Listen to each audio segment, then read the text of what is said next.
his mom, like she would let us. Oh wait, no, I don't. We live. Let's try to sneak it on us. Yeah, it's about to incriminate people early in the morning. I was watching too. I was waiting. I was like, oh. Oh man, no, finish what you were saying. It's just you, me, and the internet. Nope. We're gonna let that one go. I'm not incriminating nobody this morning. Oh, come on, man. What's wrong up, with live? a little like, ain't never hurt nobody? Yeah, I was gonna say. I remember the first time I smoked, I was 6.5, and I wasn't that young, but I wasn't that old. So my mom had just let me out of my cage, and it was for the first time that year. And her and dad had finally stopped abusing me. Oh, are we live? I'm sorry. Stop it. Mock you would never lock you in a Lego cage. Yeah, we also know that Yaz is the abuser in the Monty Yaz relationship. We know that. Yeah. My mom wouldn't shut the fuck up. She's always fucking talking and shit. I'm like, holy fucking mom cheeks. God, go in your cage, mom. Anyway, good morning. We live. I ain't gonna lie, bro. I'm really geeked up. We got so much stuff to talk about. I already got a lot of time to sit here and do this pre-stuff that we normally do. But let's go ahead and discuss. Hey! Good morning, everybody. It's your boy, the real Miss Taylor, along with the incriminating, the potentially incriminating, where's Yaz?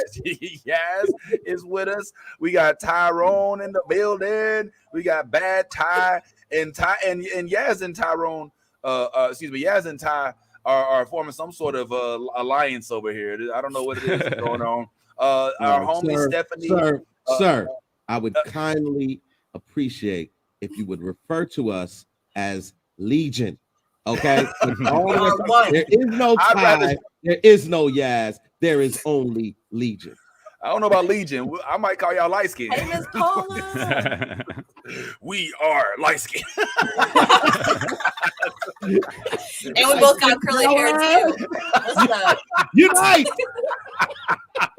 The power of the light is within you. Let me stop. But yeah, bro, there's a lot of great stuff.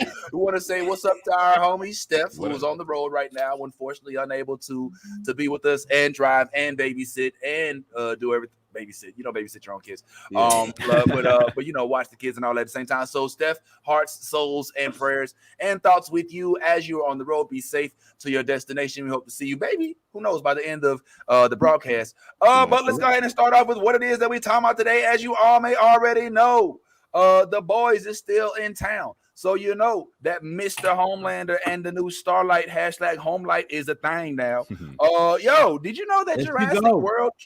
Huh? Stephanie already here. What's up, Steph? Oh, Steph is here. Steph is here. What? She's here. What up? That's what I'm calling. Steph.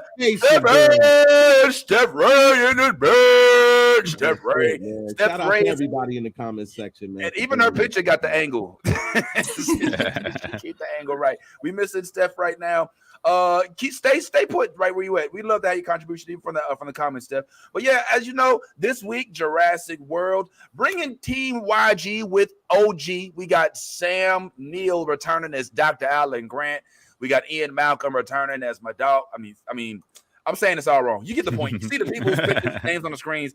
That's who we came. All right, cool. Another thing is, as you all may know, there was a new show brought to you by Marvel that debuted this week. Of course, we did get another episode of Obi Wan, and we'll talk about that in a little bit as well. But imagine energy just shifted when you said, and we're talking about Obi Wan. He was super for Miss Marvel, then Obi Wan. Yeah, and old Obi. Yeah, well, let's keep it real, bro. Let's keep it real. Obi Wan, it's a good show, but there's so many good shows out right now. There's so much good stuff out right now that, like I was saying beforehand, it feels like Obi Wan is like a third base, pinch hitter. In this particular scenario, because Vince doesn't know baseball. I don't. I know baseball. That didn't sound. That wasn't a good analogy. It didn't. Yeah, he did a third base slam dunk hitter. Yeah.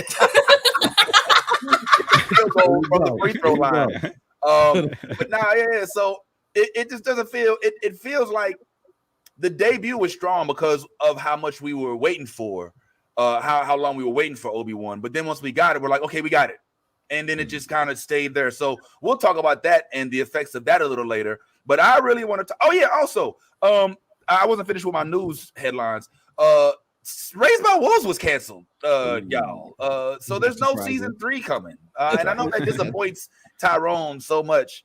Because it was like his favorite show, man. He thought every show made so much sense. I've been trying to tell you, I was like, this ain't gonna work out well. I was like, we are not gonna, none of this shit is gonna be answered. Well. What the hell? How did they get mother? There, we were just learning grandmother, man, and come on, man. But anyway, that's a whole other topic. Anyway, so we might discuss that. But for right now, let us go ahead and discuss the marvelous Ms. Marvel that debuted this week on Disney Plus. This Wednesday, we are spoiling, so spoilers ahead. Please watch your mouth. Watch yourself if you ain't looking for none, but you should have watched it already. I'm just keep it real. I'm gonna keep it real. And Tyleen says this to me every week. Like, we shouldn't have to not spoil y'all. Like, there's so many other places, the other sites and shows that the once it hits 3:01 a.m. they are dropping that. They're dropping their content. You know what I'm saying? We over here like, nah, we gonna give y'all a whole week. Like, come on, bro. You know what I'm saying? Like, there's other folks that's like, look, bro, we've been waiting to. So we might have to consider that in the future. But for right now, allow us to talk Ms. Marvel. And if it's okay, I'd like to first start this off by letting Tyrone, because Tyrone loves Ms. Marvel, just give us some background. We've already discussed on who Ms. Marvel is and what the average person who doesn't watch Marvel or read Marvel, watch or play Avengers and stuff like that, know about Ms. Marvel. Dude, honestly, like the average person, and even somebody who's into Marvel probably doesn't or may not know Ms. Marvel as well as they know some other characters. I mean, she showed up in 2013 for the first time and became a fan favorite. And she's, according to the comics, she's an Inhuman. We don't know if that's going to be a thing in this show yet.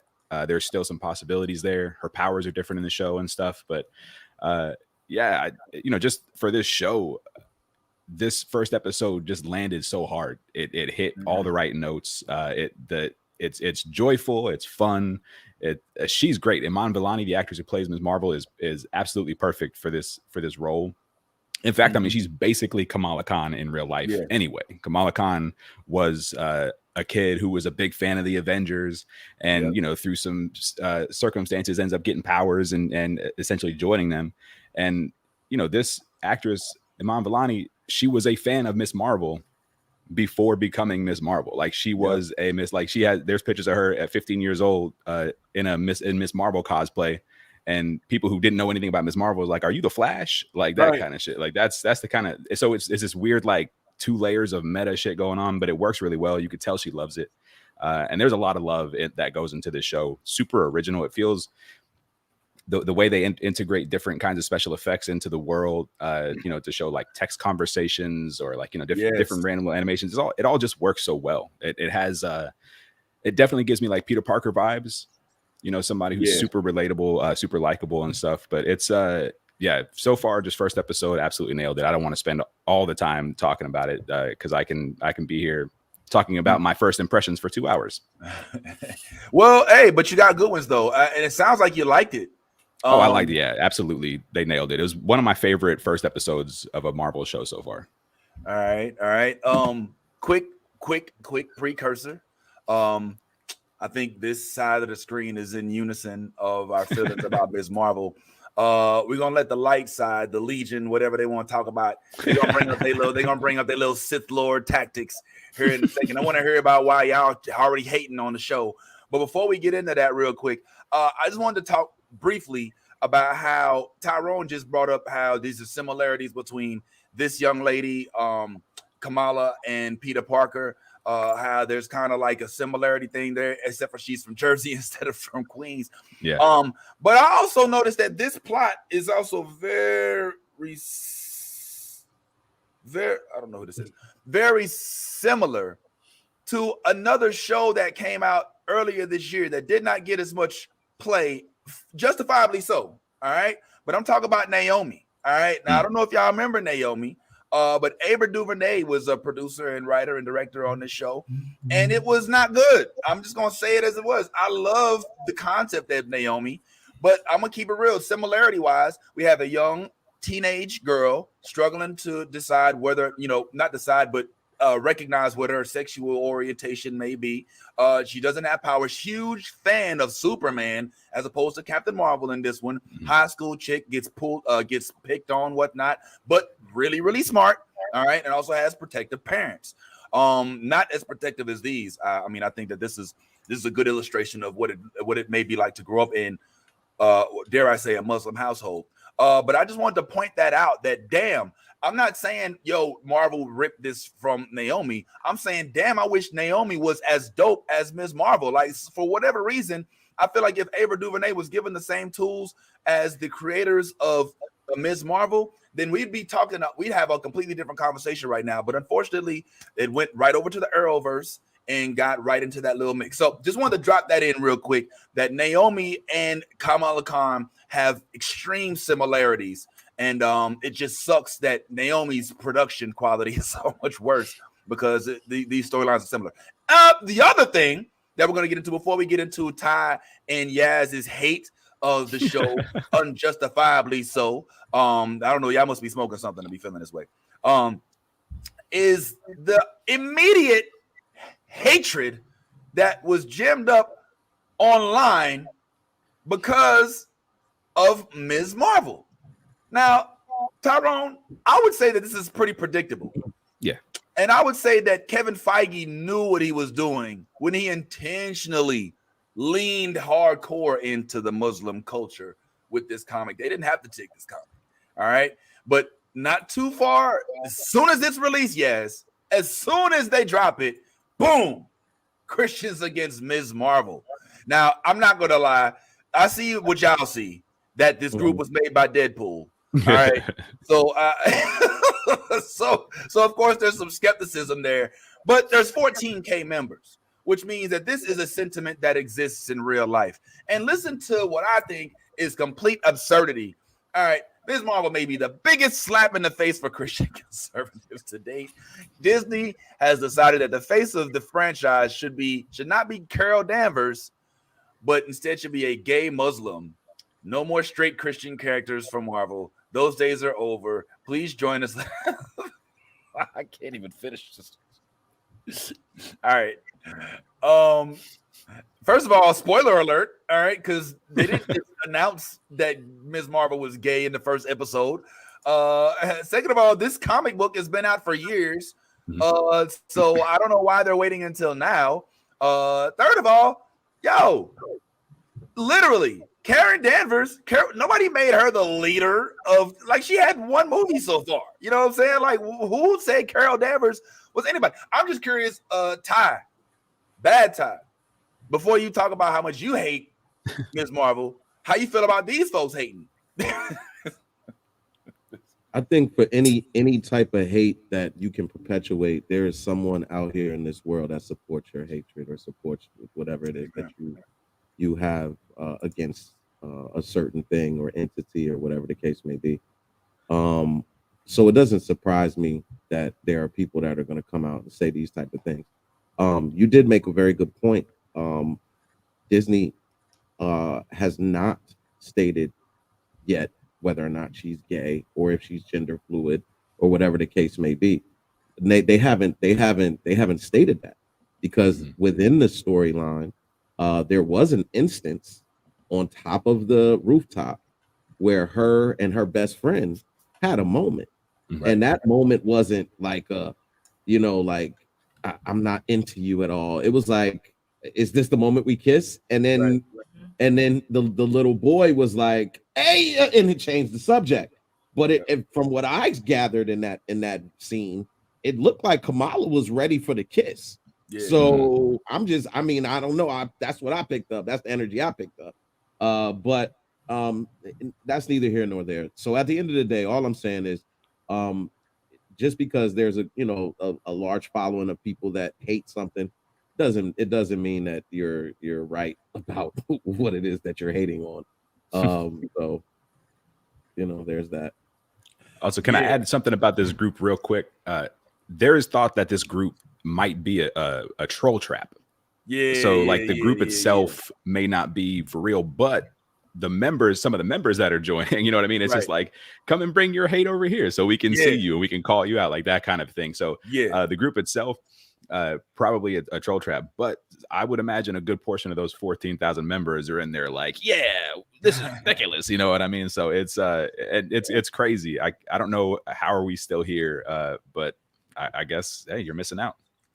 It would make perfect sense if that was the case, guys, because I mean, I don't know too many people that identify as Wade Wilson, you know what I'm saying, that aren't familiar with Marvel characters already. So that's the first clue in that this is kind of a, dare I use the word, hoax, but that there's something, you know, something there's something not, I don't know. I can't tell if this is real. What you think? You think it's a real group, guys? And if so, what's wrong with these people? Probably. I mean, you never know, to be honest with you. Like, I mean, you can create a group for anything nowadays. So, you know what I'm saying? It's not like it's not like difficult to do. You can create it for anything you want. So, I mean, who knows? You know, like there's all kinds of hate in this world. So, I mean, you never really know. You know what I'm saying? Like, but yeah, I just think it's kind of ridiculous. You know what I'm saying? Like, let us minorities like have our shine. You know, it doesn't always have to be about, you know, a white character and a white background. You know what I'm saying? Like, it's kind of ridiculous. So I do think that, however, if it is a troll trap, it's going to be very confusing for whoever's in there trying to actually spit their hatred. But I propose, Yaz, you're so good at posting a lot of our content. I think that you need to join this group and do some recon. It's time for clandestine Yaz, 00 Yaz, to pull on up, man. And let's get up in there and let's find out what's really going on. No, bro. I don't need hate mail at my house. I'm good. Yeah. Stop posting some of those memes in there. What's up, Ty? Hey, I just wanted to address because Lisa's in the comment section and she made a good point.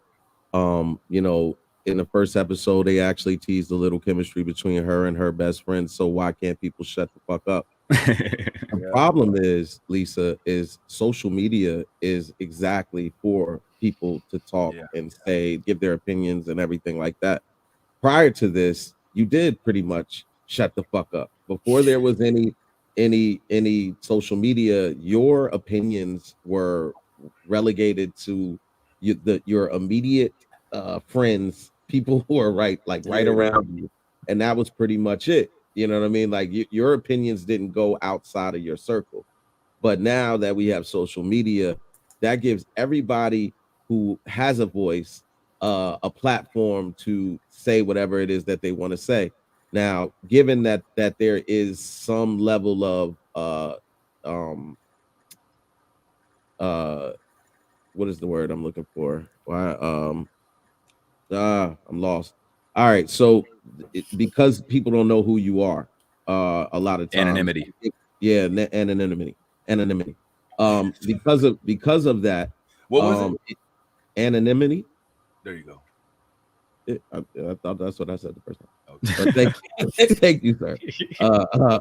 So at the end of the day, thank you for messing up my point too, by the way. So Ty's gonna get on anonymously and be like, I fucking hate Vince. I'm declare that with anonymity. Like, who is Anna and why is anonymity? My bad. Go ahead. You were making the point. The moment has passed. It's gone. Yeah, it's gone. Yeah. But also like this, but why are people so concerned about this teenage girl's sexual identity? Like, y'all need to check yourselves on that shit. Like, if you're this concerned about this young woman's sexual identity, think about it. Like, think about what about you makes that such a big deal for you. The same reasons they clamor about everybody's sexuality. I don't think, you know what I'm saying? It's just opportunity. Like I was saying before, it just gives social media gives everybody an opportunity to voice their opinion, no matter how stupid, irrelevant, whatever it is. It just gives you that opportunity.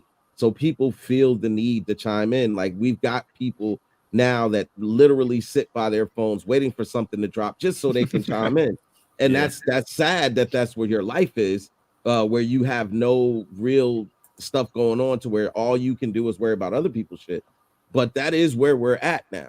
That is literally where we're at in society, where people just say whatever they want with no regard for repercussions, just because I can.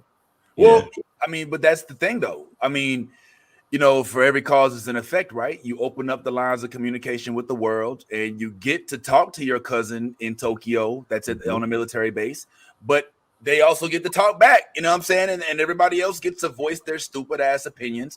I love the hashtag birds aren't real. I love people that are falling for that. That was a wild one. But yeah, this is what we're going through. And I think that Tyrone has made me less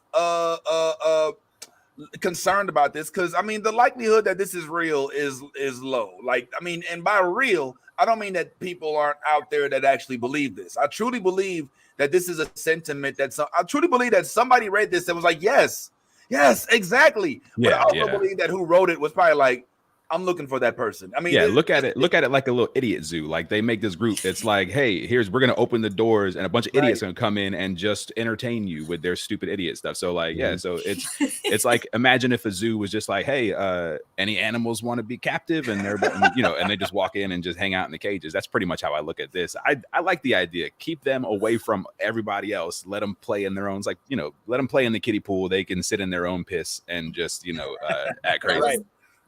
That's the best analogy I think I've ever heard. Yeah, luring them in like this is beautiful. I mean, it really. I think that I wish more people. Now, again, this is under the assumption that that's what's actually happening. Right. But I'm just saying, like, I almost, when I saw it, whether it's a hoax or not, I was like, yep, I expected this, because let's keep it real. Like, the show, as you said, is very open about things that are not mainstream American concepts or United States concepts. You know what I'm saying? The idea that there's a young girl who's being told not to go to Comic-Con because she's wearing tights. You know what I'm saying? It's like tights. You know what I'm saying? And it's not even like a skimpy, like, like the mom's just, look, you're 16 and you're not wearing these slutty, outfits or whatever. She's like, Mom, it's freaking, Avenger Con. And she's like, I don't care, you know what I'm saying? I got an outfit for you.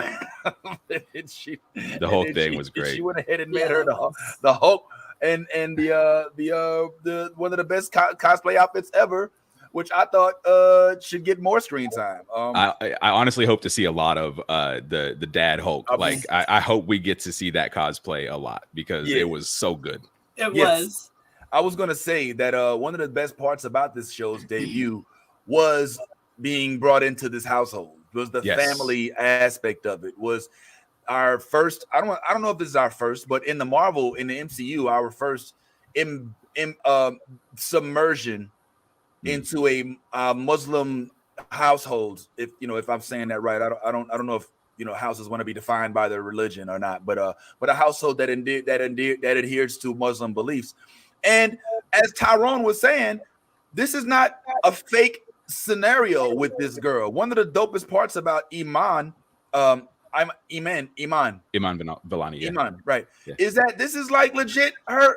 If you took a moment and watched the actual learn about Captain Marvel, a beginner's guide to Captain Marvel or something like to Ms. Marvel, like, it goes into, I think there's a clip I might be able to show here. It's not the exact clip, but it's about what Ms. Marvel, the actress Iman, kind of experiences as her in her first year in the casting aspect of it on E. So let's see if we can get a quick glimpse at this. To say about how Ms. Marvel is bringing more diversity into the MCU.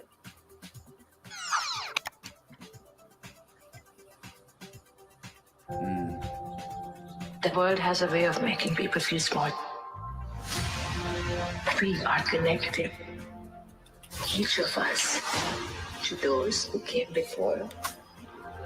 I mean, a lot of the scenes that we shot that were more, religious or cultural just felt like very familiar to me. It felt like a, typical family gathering. I think the work is going to speak for itself, and I think we've done a really good job in organically incorporating diversity with Kamala's actual story. You're Kamala Khan. You want to save the world, then you're going to save the world. There's so many different moments, and then there's the smaller moments where it's more interwoven into dialogue and conversation, and it's not a huge event, It was just, the entire experience was so special for all of us. And we built great relationships. We worked with amazing people, all of us from similar backgrounds in one way or another. Yeah, we do a Bollywood dance, and it's fabulous. It was fabulous fun. But then as we get deeper and deeper, we're also going to show you some very painful South Asian history, which I think is really important and relevant to see. No, it's just a loving family like any other. They have their internal strife, they have their love, they have their laughter, and it just so happens that one of them gets this superhero tag and becomes the savior of Jersey. Every young boy and girl, I think, are gonna gain confidence, and so many people are gonna relate to her, are gonna look up to her and be like, you know what, I want to be like her. I mean, for young fans, young viewers, I think they'll feel represented on that level because they can relate to her, but also hopefully, yeah, see themselves in her, not only culturally, and have someone finally to look up to in a positive light. Just feeling seen finally, and every character has something really cool to them. Like, then everybody's gonna find somebody to like cling on to. Again, that's just a level of the visibility that everybody will feel. I'm a superhero. You know, a lot of those actors talk Yeah. about. So one of the things I noticed when I was watching that, guys, is the fact that the production staff seem to fit the culture that they're portraying. You feel what I'm saying? Yeah. Like the folks that are talking about the Muslim, I mean, even the actors, like Ty, you got to be impressed. He's not British. He sounds like he may actually be South Asian. You know what I'm saying? Like it seems like a Wakandan feel where it's like, listen, we're going to not only have a actors casted as black, but we also want the people behind the camera to be representative of the culture that we're depicting, which is one of the things that many had a big issue with America Chavez about, is that there's nobody behind the camera that can be like, yo, Puerto Ricans don't say that. You know what I'm saying?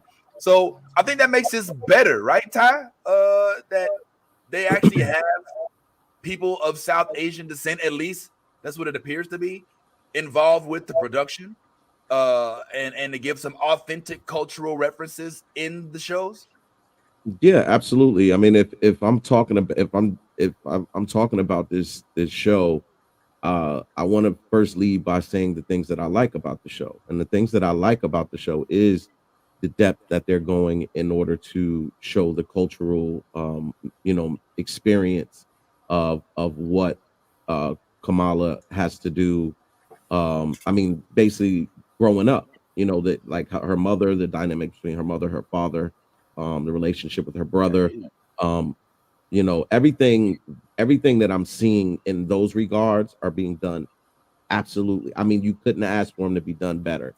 And I think the actress that they have playing Kamala is definitely, they couldn't have casted a better individual to play this young lady. Right. It's just I personally, I'm not saying I don't like this, and let me be very clear about it. I just don't have the same level of enthusiasm about the show that maybe you and Tyrone had. When I watched it the first time, I fell asleep. I woke up, watched it again, I fell asleep again. And I watched it the third time. I was like, all right, cool. But that's kind of what I left with just like, oh, that's cool. Like I didn't come out of it like, oh my God, this is top 5 Marvel Disney Plus shows. Like, bam, I'm already putting this above Loki. I was definitely not, as enthusiastic with the show as you guys. Can I ask you a quick question, Ty? Yes. Why do you hate Muslim people so much? No, I'm just kidding. I'm messing around. We got another hour and a half, so we'll wait for your answer. To all my Muslim brothers and sisters, I do not hate y'all. I love y'all. Yeah. Unless you're in a Disney series with Mark. That was an absolute joke, and please don't come for me. Please don't. I don't know, man. I don't know, bro. I don't know. You have been pretty anti-Muslim lately, bro. It's been coming out in the group text. Don't be the reason. Don't be the reason I'm just kidding. We don't want to have Ty in Facebook jail with Minnie, and Minnie's like, "Hey, man, first time." Yeah. I think actually that Ty is Wade Wilson. He's out there doing the work. Yes, you feel the same way as Ty. I wouldn't.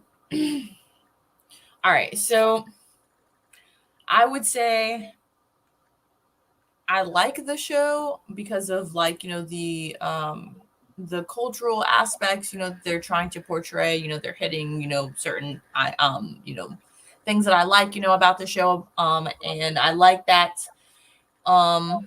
her best friend is, you know, like her sidekick, you know what I'm saying? Like he like, you know, gets all her gadgets and stuff like that. But yeah, it's just the vibes of the show is not really hitting it for me like Marvel normally does, like coming out the gate. So I don't know, I like it. I'm waiting to see where it goes. I did like some like, you know, certain aspects about it, like, you know, when she finally, you know, put on the cuff and like, you know, she got her powers at the con, and I liked that it kind of reminded me of the game a little bit, you know what I'm saying? Like the game that you guys that we play together. I liked that, you know, I saw certain aspects of that in there, but it just, I don't know, it's really just not hitting it. Like, I don't know, it's really dry, I guess you could say. Like, I'm just waiting for it to like pick up, I guess, a little bit.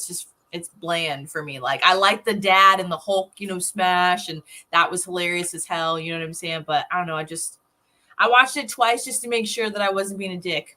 And I wasn't feeling it. I was like waiting for it to be over. So like I write reviews in my little like review book, you know what I'm saying? And like all the other shows got like almost 2 pages. She got like barely three things written down about the show that I like. Was like, Was it the lack of action? No, it's just like, I don't know. It's very slow beat for me, and it's not like the storyline is good, but it's just like, I don't know. I was looking for something, I guess, a little bit more. You know what I'm saying? It's Marvel. We're getting introduced to this new character. You know what I'm saying? And like at the end is when we finally realize that like she has like superpowers. You know what I'm saying? And like, you know, and then it cuts. So it's just like, I don't know.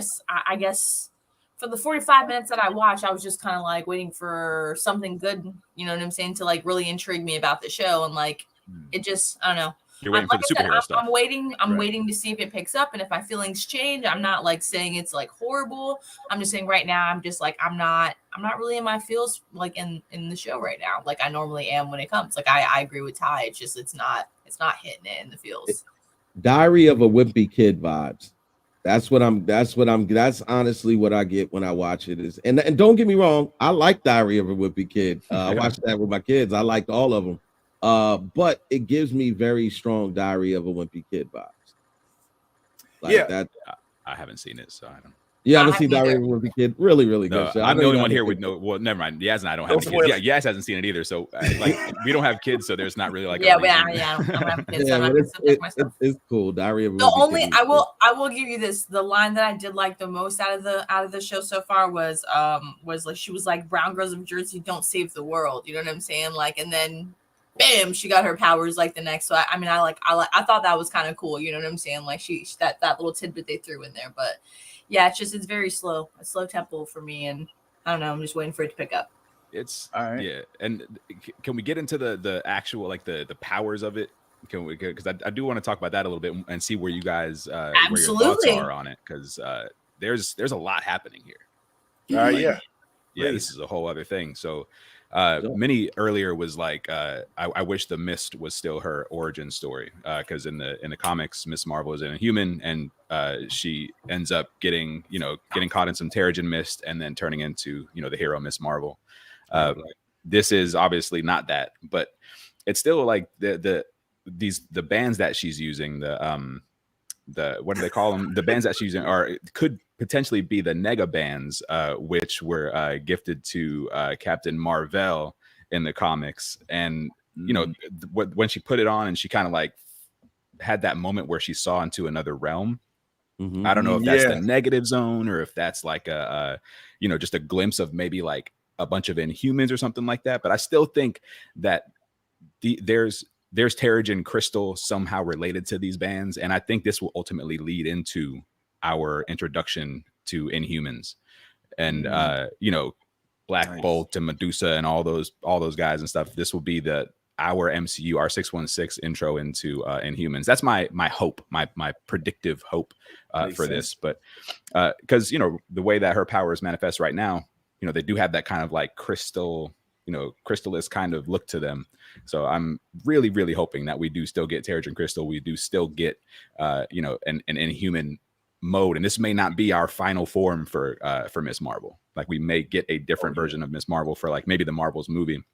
But I do really like what they're doing with them. I like the idea of the nega bands. Perhaps her grandmother had some experience as a hero. Her mom seemed to be very bothered by the bands. So, there's some history there. Obviously, there might be some Kree, relation down the line. There's so much stuff that could be setting up right now. And I think Miss Marvel is going to end up being a very big. It's going to be a very big turning point for the MCU because it's going to introduce us, I think, to an entirely new kind of set of ideas. Yeah.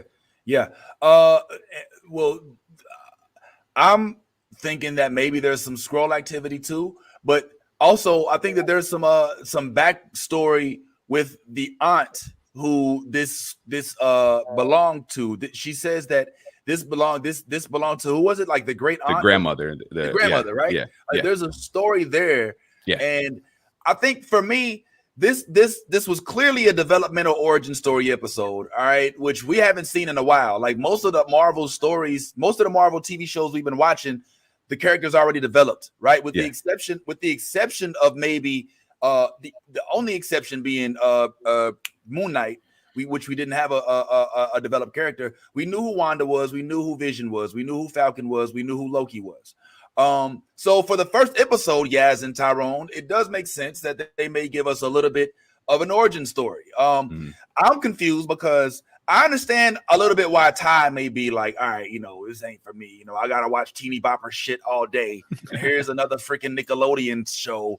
But for Yaz, who loved episode 1 and 2 of WandaVision, that had zero action, zero developmental plot. It was basically a black and white show where they played Ricky Ricardo and Lucy and did nothing. And for you to love those episodes and to be like, we'll wait and see what happens with Ms. Marvel. Nothing happened in the first 2 episodes of WandaVision. So explain yourself, ma'am. I'm calling shenanigans. Just like Tyrone said, a good plot speaks for itself. So is this not a bad? This is a bad plot? Is that what we're saying? I'm just saying off the gate, like, you know what I'm saying? Like WandaVision grabbed and intrigued you. You're like, what? We're in black and white? Like, is that right, Ty? Did so many WandaVision questions. grab and intrigue you, Ty? Yeah, he was mad about the black and white because he doesn't like, vintage. You know what I'm saying? Like he's not inside. He's into new age. Okay. Let me interrupt you. I'm gonna say, even if the first episodes of WandaVision were in color, they were boring. I'm sorry. The first one, it was 20 minutes of fake plot and like 2 minutes of, oh snap, there might be more to this, which is Objection. exactly what happened. Thank you. Objection. They weren't boring. Thank you. That's they all were boring. They were informative. Were they boring or not? And Bro? they left Easter eggs as well. You had to for- pay attention for the Easter eggs. There was For me, clues. There was context clues in them that you had to look out for. So it was intriguing because you had to like really pay attention and be into it. Yeah. Just because you guys weren't into it doesn't mean it wasn't boring. I would I'm like just to saying use this that same one, exact it was quote just like- against you guys for this episode. I just felt like I was watching like a kid's show, you know what I'm saying, on Disney. You know what I'm saying? I'm just like, okay, it's like it's not Marvel, but I get it. Like it's the first episode. It didn't slap.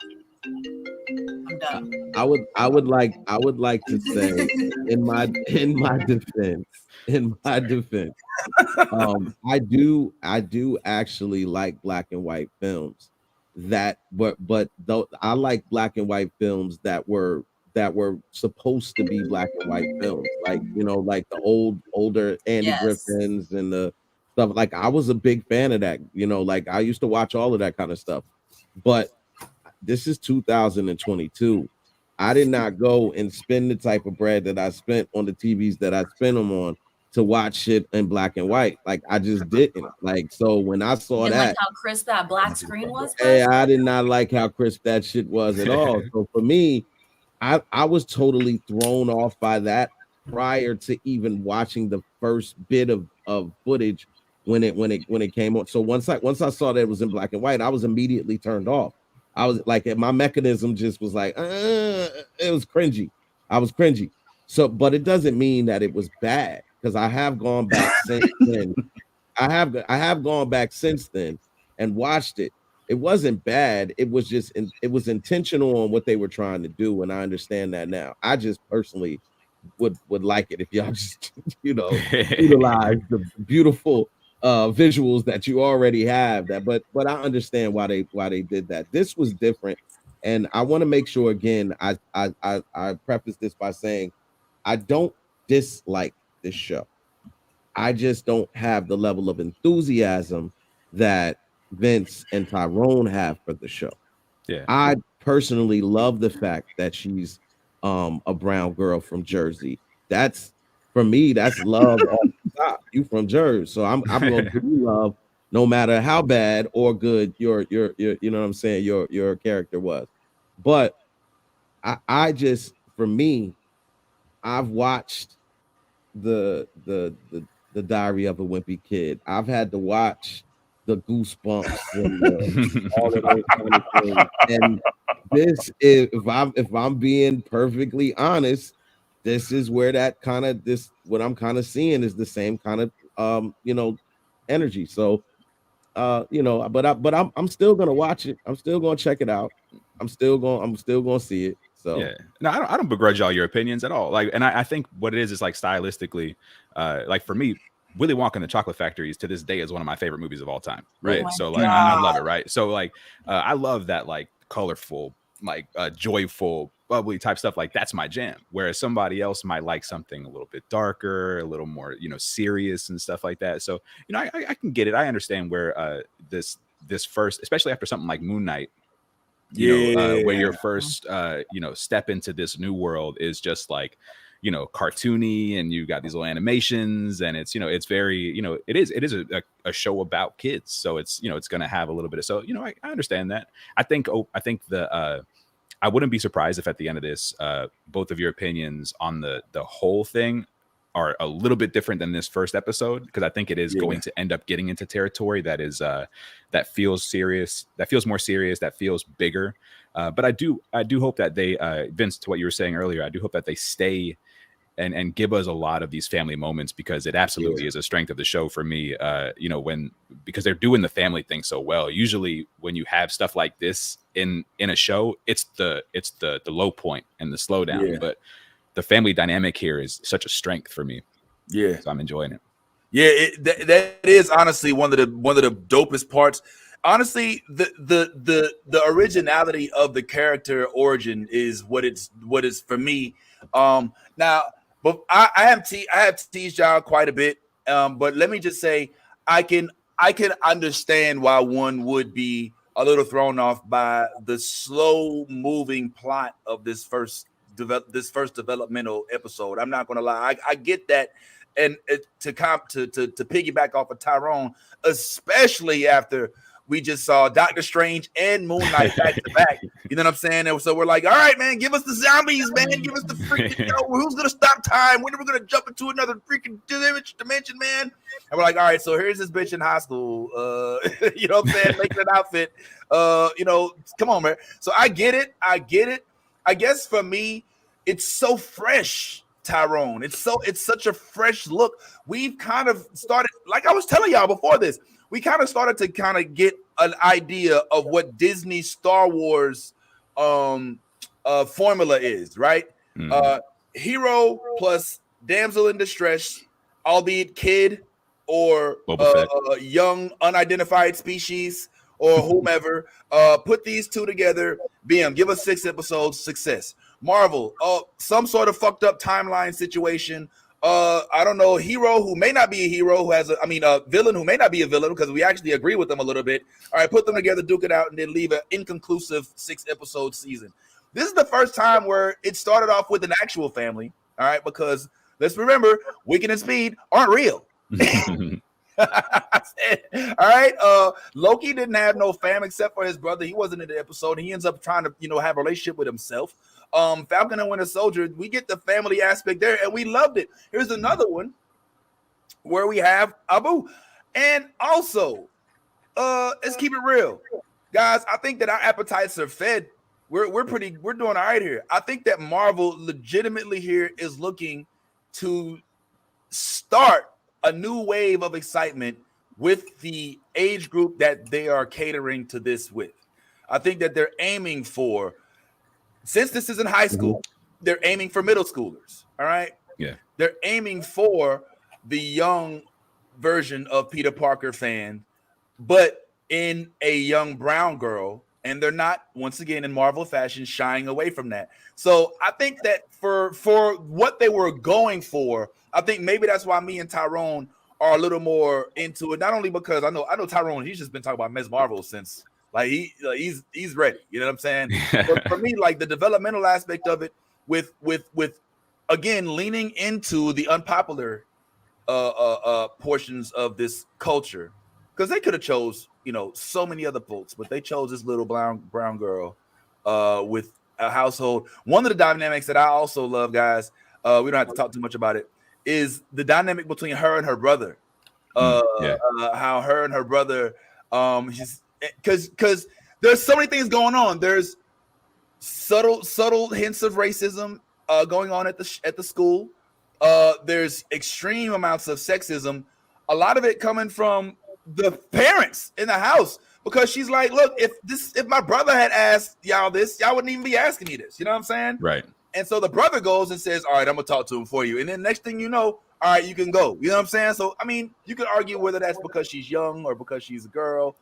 I think there's some cultural aspects there. Definitely it's a cultural aspect there. Definitely That's definitely in like in Spanish household. It's the same way. You know what I'm saying? My parents were very like, no, yes, you can't go outside and spend the night at your friend's house, and do all this. Like my grandmother was very much like that. You know what I'm saying? I'd be like, move. I'd have to like peel her away from the door because she'd be like, you're a girl, you don't do this stuff. And I'm like, my mom said it was fine, call her ass. Like, and I'd have to like sneak out my window because she'd be in front of the door, you know what I mean? Like her crazy ass. So yeah, it's like it's a serious thing, like no lie. And she's right at that age 16. Yeah, I don't understand what it is about that age. And they're just like, you're a baby, you can't go nowhere, I must protect you. It's just, you know what I mean? Like everything can go wrong at that age. So yeah.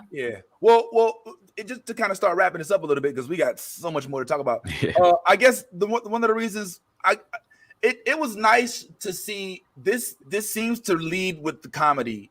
It's leading with the light heart. You know what I'm saying? It's not with Moon Knight there. It gets really tense. You know what I'm saying? You're like, oh shit, like it's a freaking Khonshu, like he's dead. Oh, they shot him in the head. Yeah. Like here is like really light. It just seems like the type of show that's not meant to put added stress onto you because of the weight of the world. There's a lovable cast, a multicolored cast. We have Muslims that are at the forefront here, which is the first time I think this has happened in a superhero sense, in Marvel at least. So I mean, I guess I see where they're going, and I'm happy about it. And I actually like a good origin story. Tyrone, please. I have a quick thing I'm excited about. Like, I'm just excited about the next generation of the MCU and Marvel heroes. We've got Kate Bishop, we've got Miss Marvel, we've got Yelena. We've got Speed and Wiccan. Like, I'm on the fence about them. We'll see what happens with them. But like, Photon. We got the Patriot was introduced. So if this is what the next generation of Marvel is going to look like, I'm so on board. And the way that they're building it very much like they did in 2008. They took Iron Man, Captain America, Thor, heroes that weren't necessarily mainstream, super popular heroes, made everybody fall in love with them. So by the time we get to Avengers, everybody's losing their shit. And that's what they're doing kind of low key right now with Kate Bishop, with Miss Marvel. They're kind of building up this young Avengers team behind the scenes while all this other big stuff is going on. We're going to have a lot of love for these characters, and then we're going to get some kind of crazy, maybe Young Avengers versus Thunderbolts kind of stuff. Who knows? But whenever we do get there, it's just going to be, it's going to be good. Well, and like you said, Tyrone, just kind of closing this section off, they're kind of introducing the Inhumans through this, right? Like, I don't think that there's any accident that we just saw live action Black Bolt in Doctor Strange 2. And they were talking about the Terrigenesis process a tiny bit.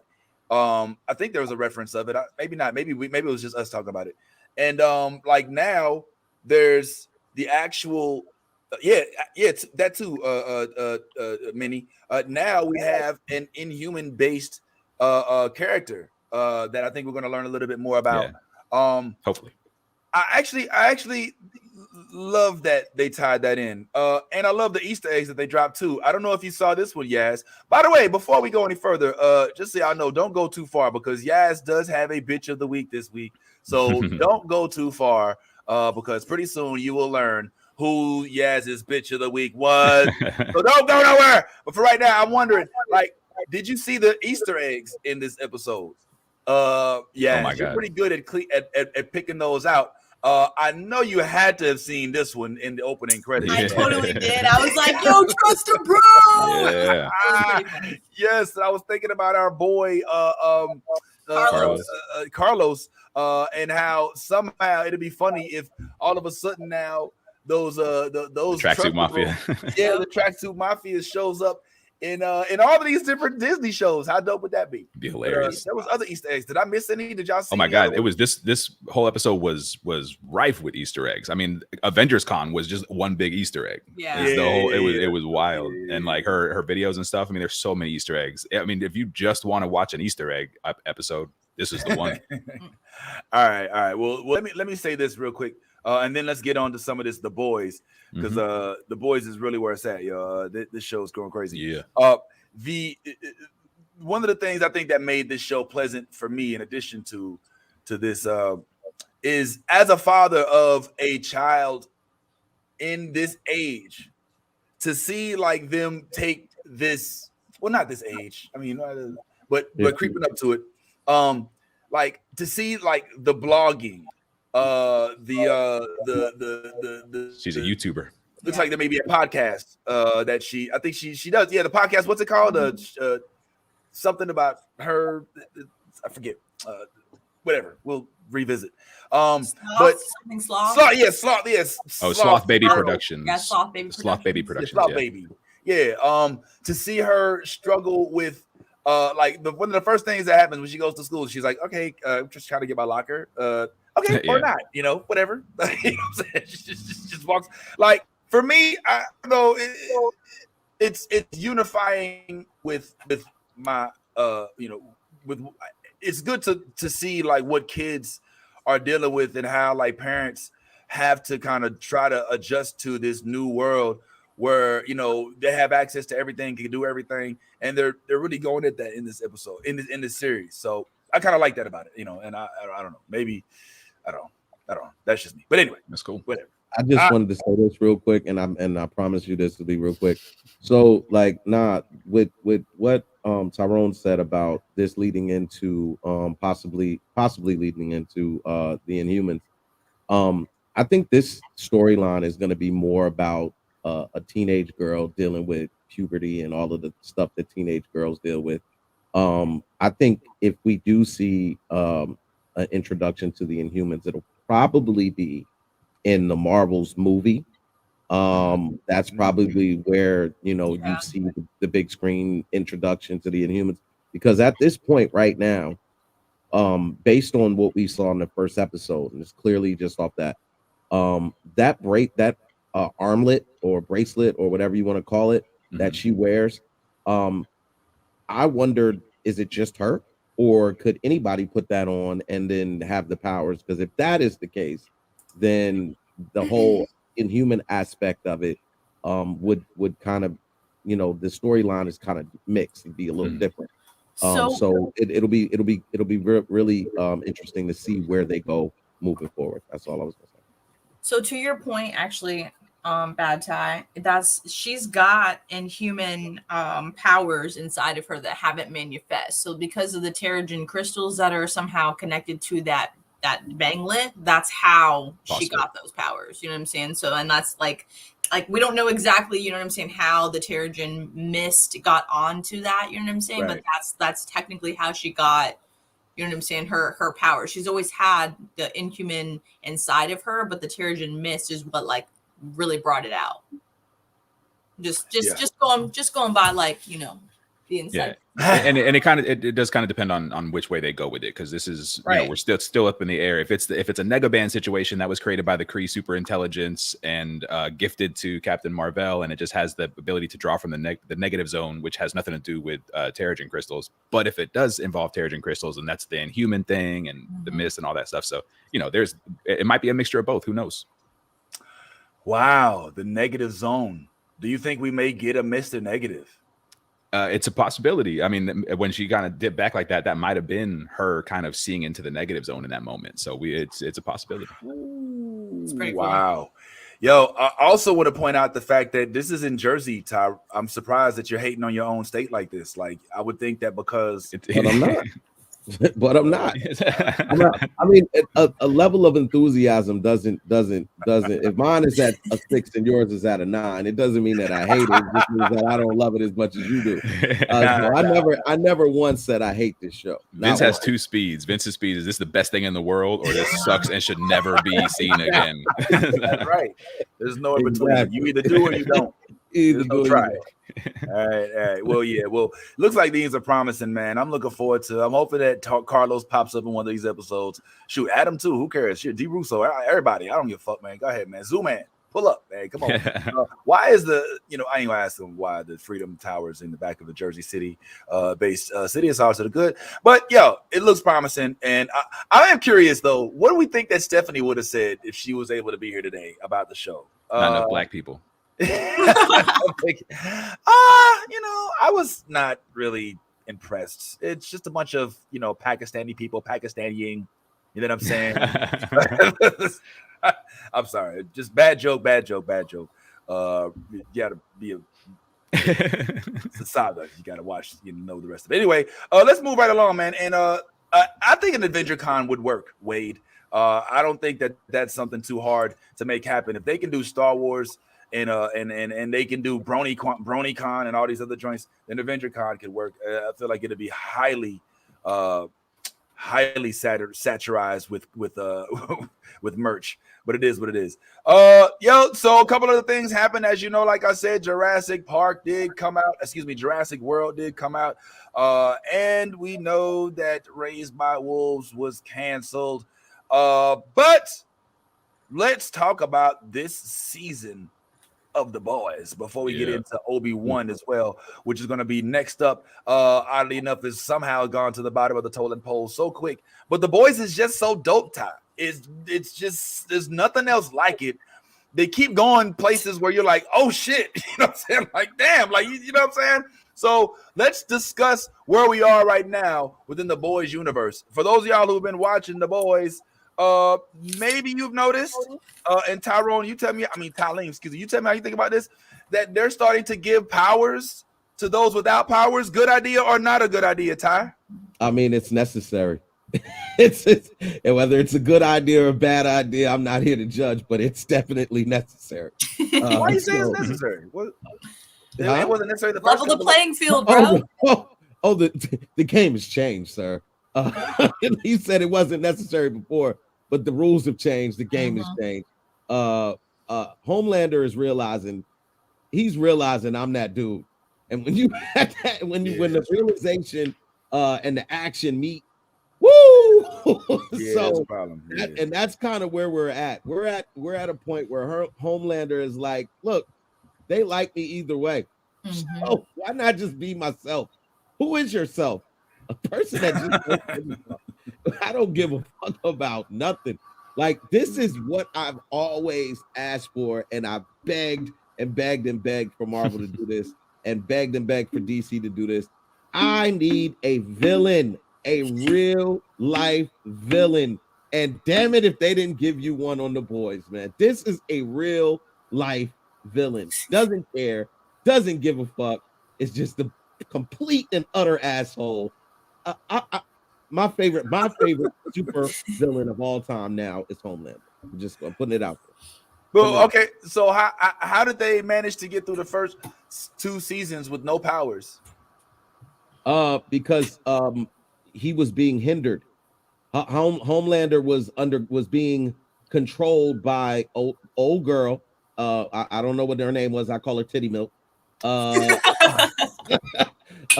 You know, but he was being hindered by her and also by the CEO of Vault. So he did still have his ankle monitor and his arm bracelets on to a degree, but those are completely gone now. So, well, I think, and can I add to that though? I wonder if he was being hindered or if he was being protected, because I think what he's also realizing as he finds his freedom is that he's not as invincible emotionally and mentally as he thinks he is. And I think the relationship that he had with her, I wish I remember her name because that was such a weird relationship. And the relationship that he had with Edgar, Stormfront. Oh, not just Stormfront. Yeah, not the one. Titty Milk. Yeah, Titty Milk. I don't know if that's her. Is that her official name? That's her superhero name. No, but no, it's those relationships. While they did, while they kept him kind of from going full crazy, they also gave him something that he needed. You know what I mean? Like he needed that validation. He needed to be told that he was like, one of the things that she did was just tell him how great he was. He needed to hear that. And so his like, think of Homelander as Super Trump. He's going to go ahead and say it. He's Super Trump. Yeah. He needs to be validated constantly. He needs people to tell him how great he is. Without it, he has no sense of self. So that was kind of the conversation that they had in this episode where he was like, hey, guess what? Now you're on your own. Good luck. Yeah. And we'll see if it's just now, to your point, Ty, I don't think that he's going to all of a sudden be nice. I think he's going to go even worse and get more needy and more crazy. And people are going to die because of it. People already have, but more people are going to die because of it. So it's going to be absolutely wild. Yo, well, what do you think, Yaz? I think that Homelander is a fucking psycho. And he just it just keeps getting more and more fucking crazy. I'm not gonna lie there. This episode brought out a whole new level of just epic for me. I'm not gonna lie. Watching a dildo be forced through someone's mouth to kill them. Oh man. Sorry, I spoiled that, but yeah, that was fucking epic. I'm not gonna lie. Kimiko is I think she's my new ultimate favorite character in this show. Like, no lie, the Asian girl, because she's just so badass. Like, I can't deal with her. She was bitch slapping a man with dildos. Yeah, that's pretty. A lot of that goes on this show. I'm just saying, she killed 4 of them with dildos. She literally did. And then the Starlight one to the neck, and it was blinking and vibrating. That was crazy. Like, no lie. Dude was it was just going off in his neck. Super crazy. This whole series literally has been epic as fuck. So I can't wait to see what more is to come. I'm not gonna lie. I'm already set up and I'm like, what the fuck? In every episode, and it just keeps getting more and more intense. So I'm definitely excited to see what's gonna happen next week on Friday. I'm not gonna lie. Spoiler alert: more dicks. More dicks. Well, yeah, we've kind of grown. Yeah, this is definitely where you see it's a lot of every week. Every week. Yeah. What's up, man? What's up? Oh, okay. All right. Give me now. It's the wrong time to come in. You should have came in during Miss Marvel, Kiki. Right. Yeah. Thank you. Sorry. It's okay. Kiki watches the show and just waits for her moment. She's like, go in.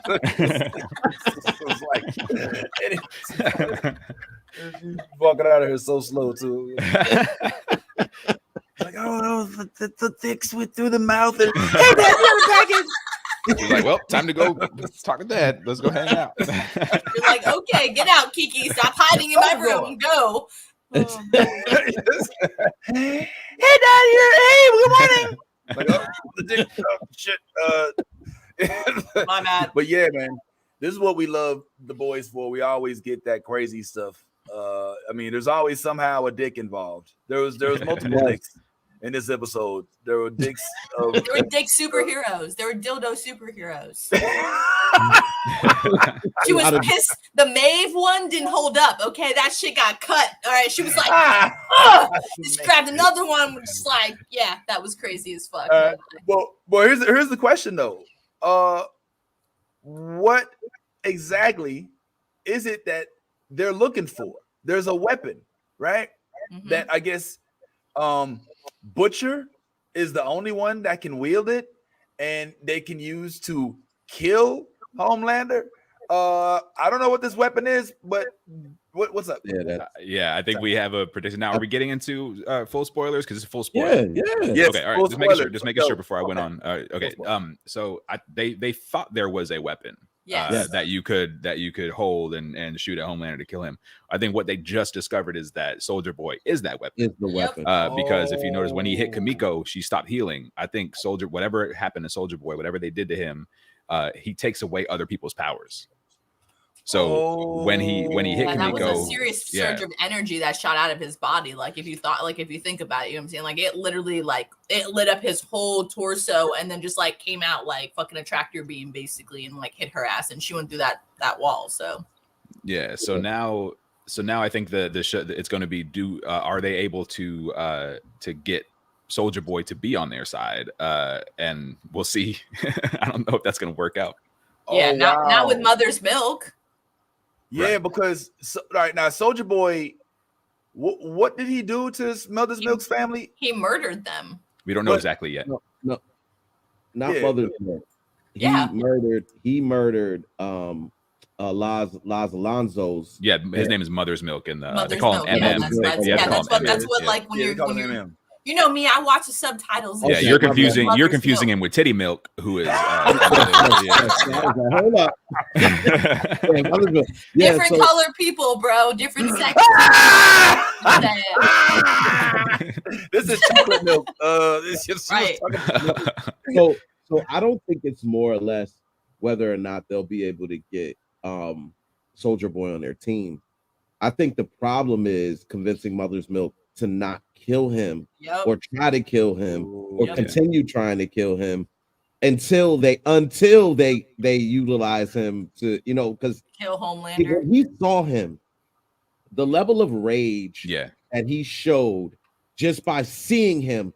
It was so many emotions. Like I give him credit for that moment because he played that to the T. Like his level of emotions were just going crazy. You could see it just festering inside of him, boiling over. You could see all of that in that moment. So his only thing, not to mention the scene where he was grabbing the chair and practically wanted to break the chair just from seeing him again on television. So the biggest thing, I think their biggest problem is going to be don't kill him. And now see Kimiko and Frenchie all were just going off on Butcher and Huey for taking the temporary V. But I guarantee you these next few episodes, Mother's Milk is gonna take that temporary V too. And it's gonna and if you notice something, each time one of the good guys, quote unquote, one of the boys takes the compound V, the temporary V, it gives them the power that's like contrary to the person that they're trying to kill almost. So it's like Butcher has the same powers as Homelander. You notice that, right? Yeah. He's invincible. He has the eye beams, everything like that. When Huey took the thing, he disappeared. I don't know if that was like a teleportation. Yeah, it was like a teleport. But I don't know if he has super strength or he teleported his arm inside the guy's body.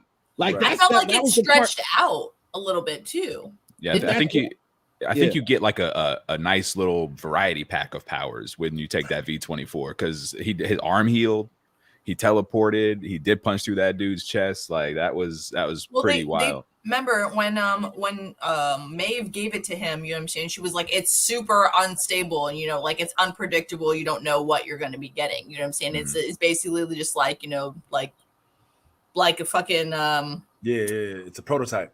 Yeah, a prototype, you know what I'm saying? But like it you don't know. It's like a fucking mystery ball, basically, you know what I'm saying, of like of shit. And if you also notice too, the stuff that Vicky, the shot into her daughter's back. Yeah, that shit was a different color from the temporary. That V was as well, that was too. regular. That was compound V. That was regular. What they used to make all the other people soups. My thing on Soldier Boy, the thing about whether I believe, whether their plan is going to work. I'm pretty sure that Soldier Boy is just as big a piece of shit as everybody else is. So he's just, all you did was just release another more powerful piece of shit into the world. Right. And I do have one quick question that I would like to get your answer on. Is Soldier Boy the greatest rapper of all time? Well, he already told me. He ain't kissing me through the phone. That's all I'm saying. Sir. This is not no MTV Raps. I'm like, you're confusing the shows. I have Bob Freddy. Like, what? That shit was hilarious. I couldn't believe how bad it was. Oh my god. He ain't kissing me through the phone. That's all I'm saying. Hey, that's Vincent's homeboy. Jensen Ackles is Vincent's home boy. That's Dane. Dane. Sam with Crowley and Castiel and the Satan. Bro, that's supernatural, bro. You come on, bro. There's no way I can never see Jensen Ackles in anything and not hear Dane. Castiel, Dane. Damn it. Crowley, Satan. Bro, but I'm excited about this because I have been itching to see him as a superhero. I was kind of hoping that he'd be in Marvel, in the Marvel role. This dude, I don't know why he plays a good part. Like he gets so amped up when he's, God damn it, you think we need? He always got like a beard. You think we need another one of these idiot ass angels down here telling us exactly what to do, huh, Sam? Huh, Sam? So, and then there's, well, Sam, if you read the lore, fuck the lore, Dean. I don't know. You gotta watch Supernatural. As much as I love Supernatural, Jensen Ackles' acting skills is definitely not at the top of my reasons. That show doesn't give a lot of leeway for Academy Award performance. It's basically guy on the Boys. It's Scooby-Doo. The same guy. Then. He's the same guy. Listen. Look, Tom Cruise from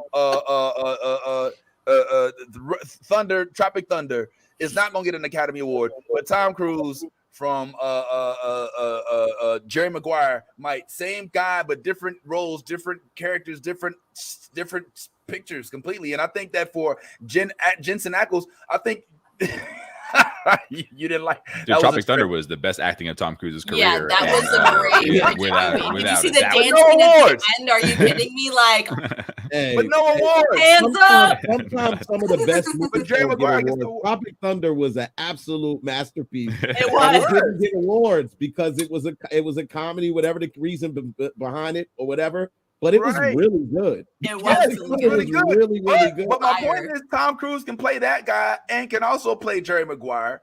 He can also play Ethan in MI6.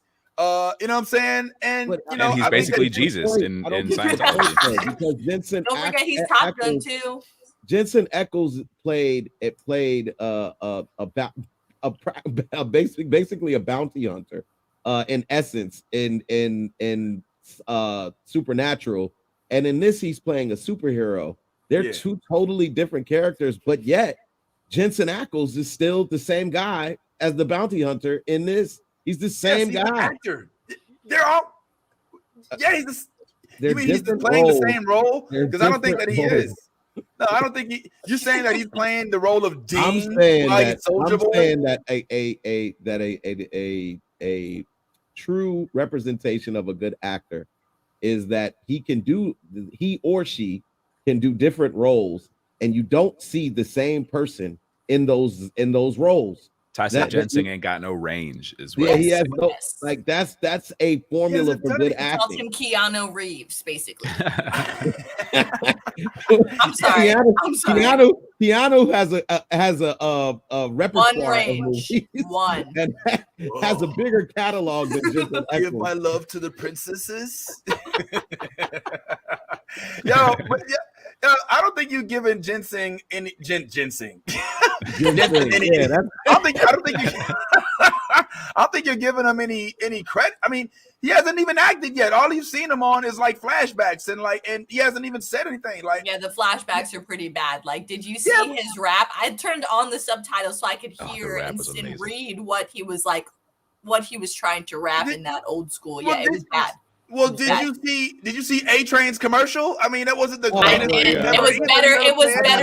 It was better than his Soulja Boys I got commercial. a lot to say about his snitching ass too. Yeah, I got a lot to talk about. And he's from supposedly from Jersey too, by the way. And I was like, I really was like, oh no, you this much of, and you from? Oh no, yeah, man. So I got a lot to talk about him. But Jensen Ackles, we did also see him in a scene where he was hitting on somebody. He was hitting on he was like actually agent lady, the CIA lady. He was hitting on the agent lady. Yeah, and, Grace. And that was Dean. That was Dean Winchester. Like, that was the same old guy from all of that every time he sees it. Hey, I'm Dean. I'm hey, you know. Like, he just had the same accent. That's the only thing he had the same. We did get in episode 3, we got the flashback where he was like hitting on what's her name? Grace is her name, yeah, right? That's what we're talking about. I just said. Oh, that's okay. That's what you're talking. Okay, yeah. I heard agent. What was he hitting on? He was like agent. You said agent lady. My bad. Agent. I heard I'm agent. Gonna accent, do I? but it wasn't like, it was just like, all right there, poor little lady. All right, so I mean, it wasn't like he was an asshole with it. He just he was absolutely an asshole. He was with definitely an asshole. Yeah. It was like as soon as she was like, "No, thank you," he was like, "You're a lesbian." Right. He was absolutely an asshole. Yeah, bro. Man, that must have. I don't know. I thought he. I might be confusing two characters or something, because I thought he was just like wildly out of his generation. Like, he was saying uncolorful shit to us that are now not accepting of the, like open. I don't know. I gotta go back. He was a whole asshole. No, he was a whole asshole. He was a Neapolitan in various flavors of an asshole. Yeah. He basically offered her his penis. Like, he was like, hey, Oh yeah, you're right. All right. Well, yeah. When did he do that? When did he do that in Supernatural? All right, man. I ain't gonna let you. This is not standing for this Supernatural slander. It's like, my man's good. He's a good actor. He has range. Okay? He's not a misogynist. Like, don't be hating on my boy like that. Vince said he's seen every 47 season of Supernatural. You're damn right. I watched it's damn near 47 of seasons, Supernatural, and as dumb as some of those costumes may look, it's still my shit. But yeah, all right. Well, listen, maybe yeah, you got me. Yeah, that was for me. Yeah. Well, maybe you're right about him being an asshole, and maybe that is a good point. Like, them trying to convince him that he should work with the boys instead of with Team Vault. But I'm a little curious, man. Team Vault, I don't understand why they're a thing right now. I mean, they all suck except for Starlight. If you think about it, and Maeve. Maeve. Yes, and Maeve. Yeah, Starlight and Maeve. Publicity, who else? though. Everybody else. I mean, they killed Old Boy. All right. Spoiler alert. Sonic. Sonic Boom. Yeah. Or I thought that was kind of fucked up that they took out the Latino like that, dog. Like, that's kind of fucked up. Kind of. It's fucked up. It's hella fucked up. Everything's fucked up. I mean, they also, it's fucked up that when A-Train was talking about black people getting overly policed, they thought that shit was hilarious. Yeah, that was fucked up too. Yeah. Oh yeah. She's like, oh, you're serious. She's like, oh, come on. All my Instagram pictures are black. Yeah. Are black screen. My whole Instagram is a black screen. Black Lives Matter is my favorite hashtag. So, but there's a message being sent here, right? Oh, absolutely. Tyrone, there's a message being sent here. The fake woke corporation message. Yeah, without it, they're as painful as it is to see, and like when you see it, like it hurts. It makes you recoil because you're like, this shit's like too much like real life. But like they're doing satire very well in that respect, because it's right on. Like the A-Train commercial, perfect. I mean, it was perfect satire. I mean, they took it right. What was that, Kylie Jenner or whatever, when Pepsi did that shit? That was. I mean, it was beautifully done. We might have lost Ty. Yeah, I think we lost Ty. Yeah, I think we did. Oh froze. yeah. Look, bro, I was just kidding about these things. All right, you know, he's all right. He's not real. No, but I know Ty wanted to talk about the A-Train part of this, and I'm assuming he'll be right back. But like, but it's that shit hit hard because like I love the A-Train storyline because for a second I really thought he really wanted to be a part of something good. You know what I mean? He was like really like, damn, there might be an opportunity here for me to be better, for me to do better, for me to help, you know, my community and really be a leader. And then it just, you know, it's just self-serving. I was like, damn, come on. You know what I mean? It sucks, but it's the way that this world works. It's money. It's all about keeping your status, keeping your money, you know, being profitable and being valuable. Yeah. Yeah, it's just like, oh, sorry, go ahead. Go ahead. Yeah, go ahead, please. I'll say it's just like you know, like the Deep was like telling him, you know, like you trying to do a rebrand so late in the game now, you know what I'm saying? It was like, you know, other people that did that, you know what I'm saying? Like, you know, they like got washed out right after. He was like, you know, it's sad, bro, you know, just admit defeat, you know what I'm saying? So it's like it's kind of his last, you know what I'm saying, like his last chance to be, you know what I'm saying, in the 7, basically, you know, like, and like he said, he's on his way back. The Deep's on his way back in, and he's on his way out again. Yeah, man. This is the second time. Minnie, you hit it on the head, man. This right here, it was painful, but it was also so comical. Tyrone, when you see the commercial that he made, there was a split second when you're watching, you're like, is this real? Real, obviously. Yeah. Are they doing the meta thing? Are they doing the I'm filming something but not really? Yeah. Right. But then it cut to this. He goes in between them, and then and then he brings up the drink, which you can't see right now because the black screen, and it was like, I've seen this before. And that's when you hit it. It's like, oh, this is real. Like, this is what actually happened. Somebody actually thought this was a good idea for there to be a soda that makes peace between black people and police. You know what I'm saying? And so, like, this show goes at the absurdity of the reality of people that do this type of thing. But the show is also giving us an inkling that maybe A-Train, deep down somewhere in there, wants to have a change of heart. The question is, does he want, I don't know, change of heart is the right term, but he wants to increase his awareness. He's using the black plight as a like a springboard. He's trying to use it like a springboard. As opposed to being, I mean, because even like the old boy, remember when he first proposed the idea?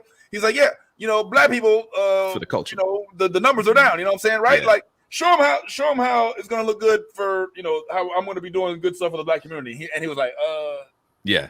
You know what I'm saying? He's like, bro, Africa knows you don't give a shit about Africa, you know. So the raping, the raping of the culture for personal benefit, is a constant in the real world.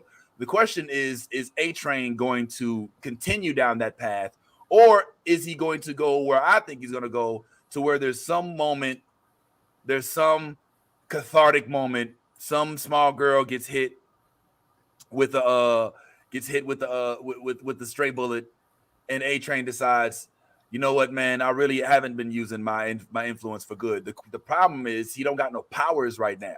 Like even as many just after he gill punched the Deep's like, oh, run at me, bro. Oh, my bad. You can't. You don't. You can't run anymore. He does have the powers. He just it could literally kill him to use them. So I think, to answer your question, I think the build up here, and the Boys is really good with this, because like they'll misdirect you into thinking one thing and then like and kind of get you. It's perfect. They're such good writing, but like the potential build up here for A-Train is knowing his powers may kill him.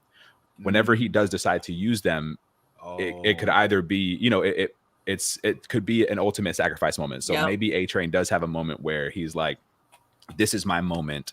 It may kill me, but this is my moment to do the right thing. Right. So I think that's where the buildup could potentially lead. But this is the Boys, and everybody sucks. So like, who knows? You know what I mean? I think more of it is like, we want A-Train so badly to just like break out of it, you know, and that's what they're doing with us to this show, is like the writing is so good that we're like, come on, A-Train, just do the right thing. You know what I mean? And I I still have hope for some reason, even though he betrayed us this last episode. I still have hope that when it comes down to it, he may potentially sacrifice himself for the good of the world. Maybe when it comes down, maybe if there is this battle with Homelander, maybe that's when he just says enough is enough. Yeah. What do you think, Yaz? I mean, that's a great way to put that. Definitely a great way to put that.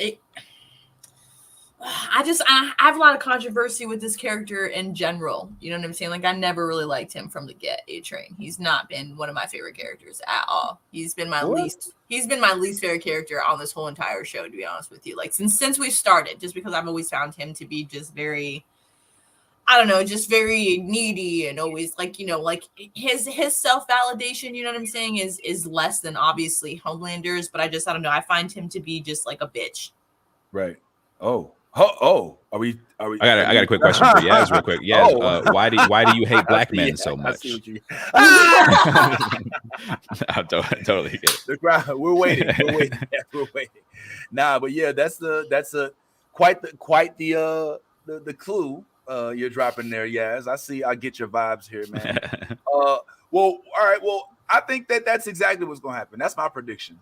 Is that that A-Train is going to do the best he can to kiss up to Homelander, to try to get himself in a top position in the 7, and that he's going to ultimately end up learning that there's nothing that he can do to gain, the support, the respect of his peers that he wishes, and then ultimately he'll decide to go out, and that'll be noble, Tyrone, if he goes out. Yeah. But I don't think. I don't think he's gonna. I don't think they're gonna let him go. I don't think they're gonna kill off his character. I think that. I hope they don't. Right. No, I hope so too. It's because he's a very intriguing character. There's always this kind of like both sides thing for A-Train is so good, and it's so it creates so much of a dynamic. So it would suck to see him go forever. But yeah, no, it's I want A-Train to do well. I just want him to do well. Please, A-Train, please make the right choice. Do it for the culture. You know what I mean? Like he kept doing it. He kept throwing his fist up for the culture. Like, dude, if you really want to be for the culture, do it one time, just once. It's crazy, man. The show is brilliant. It's absolutely brilliant. What do we say about the screen couple, Homelight? I'm a little. This makes me a little nervous. All right, because we all know what happened when Ty's back. Hey, do we want to get because Ty was waiting to talk about the A-Train thing. We had to talk about it while you bounced, but we were talking about A-Train and his kind of journey right now. And I know you had some Yaz was expressing her hatred for black men. No, I wasn't. Stop it. No, I wasn't. Nah. And we were talking about how Yaz's least favorite character on the show is indeed A-Train. And you were commenting on his commercial and how much you loved it. What's your problem? There's multiple problems with A-Train. A-Train has no backbone. That's number one.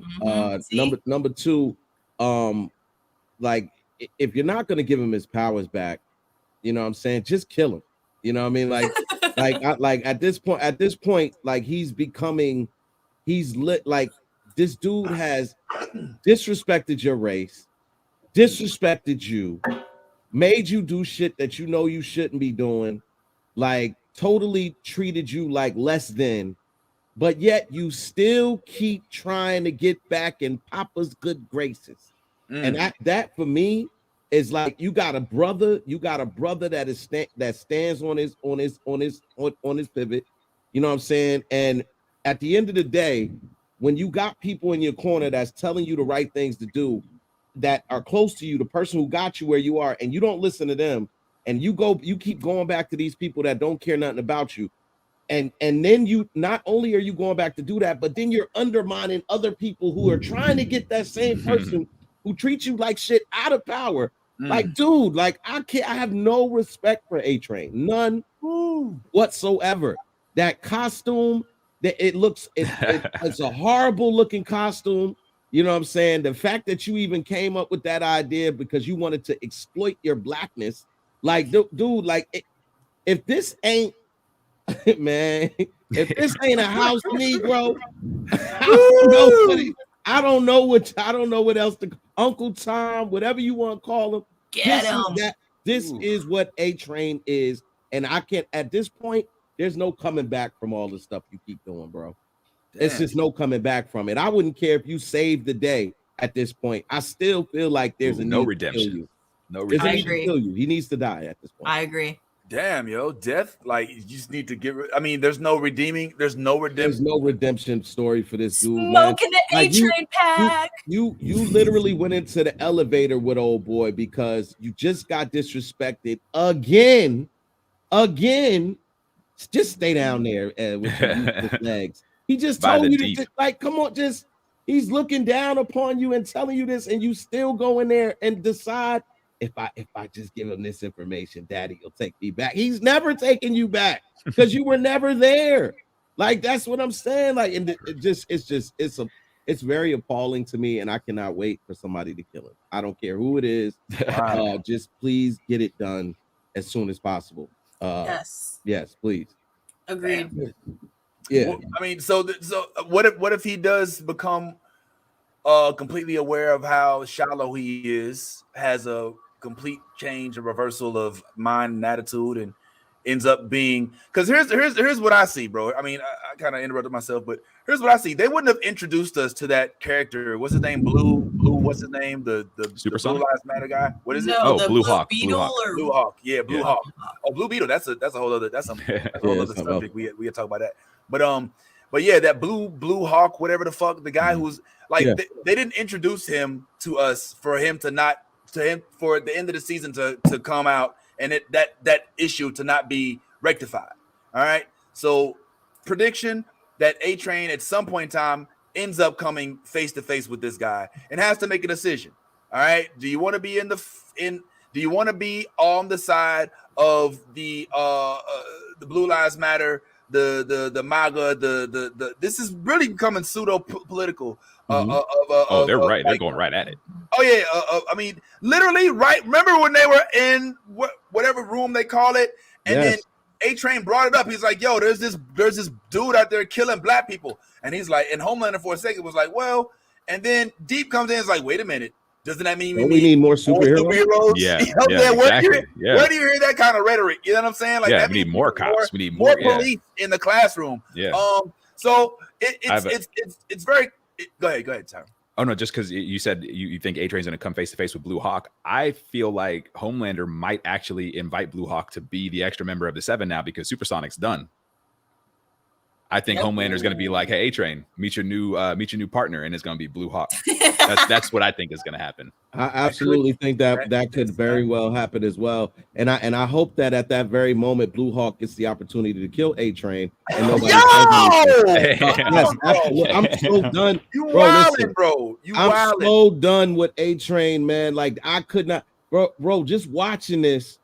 And seeing how they just keep on playing this dude, and then and the whole time, even when he was in the elevator, I'm watching the TV and I'm like, you can't trust this motherfucker. You cannot trust it. And damn if he didn't prove me right.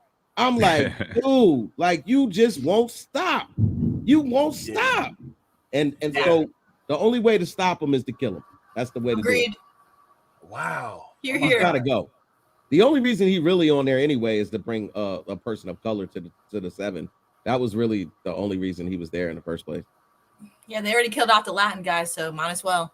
That was really the only reason he was there. Like literally from the way that this show is set up, they do everything from an aesthetic point. You know what I'm saying? That's why they were so against him putting that horrible uniform on, because aesthetically it just didn't match what they were trying to create. And so that's the only reason A-Train is there. Like Homelander's and now that they don't play that game anymore, Homelander is going to remake the Seven the way he wants to remake it. Exactly. With a bunch of killers. A bunch of like-minded individuals, if you will.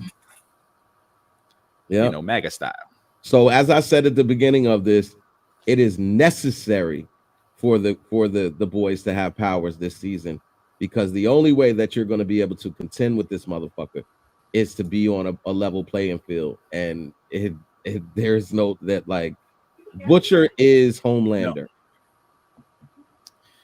Yeah, he is setting up to be kind of like the counterpart, the Homelander kind of counterpart. It's interesting. I think that's going to be the overarching theme of the show is can you fight? Like, do you have to reduce yourself to that evil to fight the evil? Or can you fight evil from a position of moral superiority and ethically? Can you fight it ethically, or do you need to go down and meet him in the mud? So I like that overall arc of the show.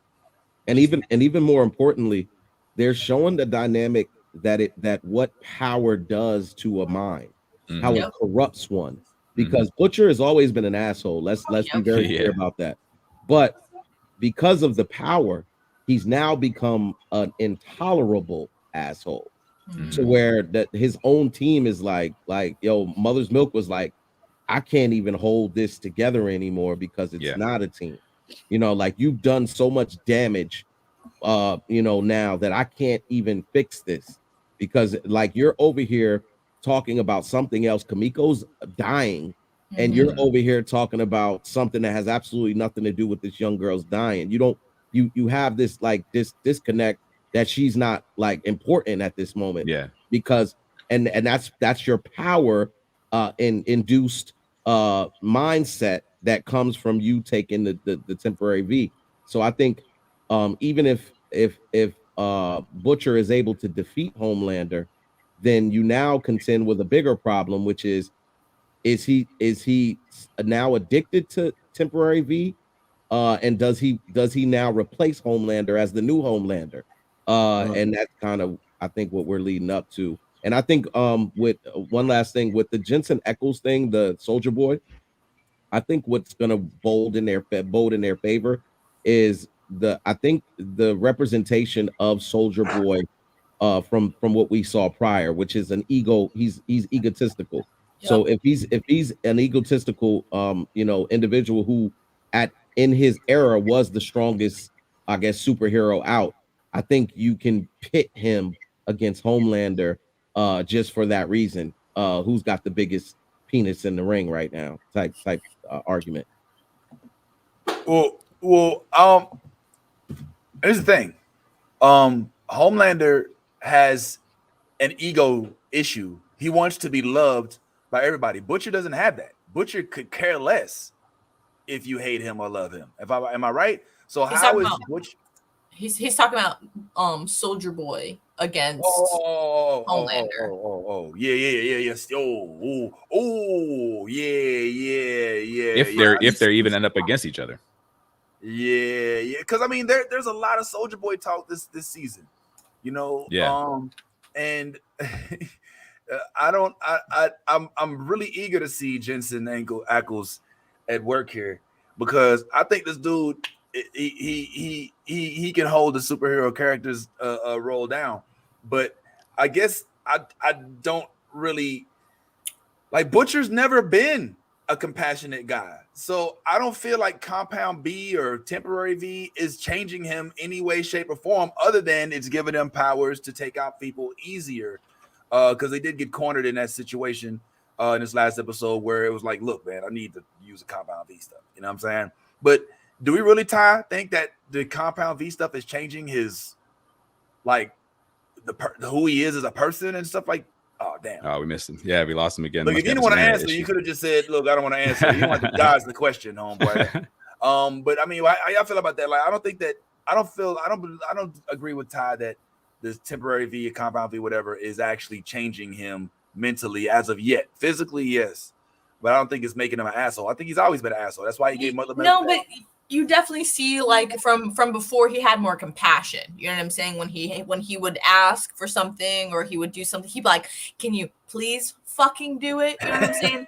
This time he was more like, "You're my fucking weapon. That's what the fuck you are. Go do what the fuck you're here for." You know what I'm saying? So yeah, he has got that Homelander kind of, you know what I'm saying, like dictator kind of mindset that, you know what I'm saying, like that he, he's definitely on his high horse and he's he's definitely loving, you know, like the V and how it's making him feel. You know what I'm saying? So it's showing that, you know, his more of his I guess you could say his non-compassionate side kind of came out when he took, you know, the initial and he had to deal with the little kid Ryan. You know what I'm saying? He was a complete fucking asshole to that little kid. Usually he's an asshole and the kid knows that, but he was just like, he was heartless, you know, to a point where he got like the little boy, like his goal was to get the little boy to not, you know, like I guess feel as much compassion, you know, for him as he did, but he succeeded and went above and beyond. So he probably like gained an enemy in that too. Yeah. Yep.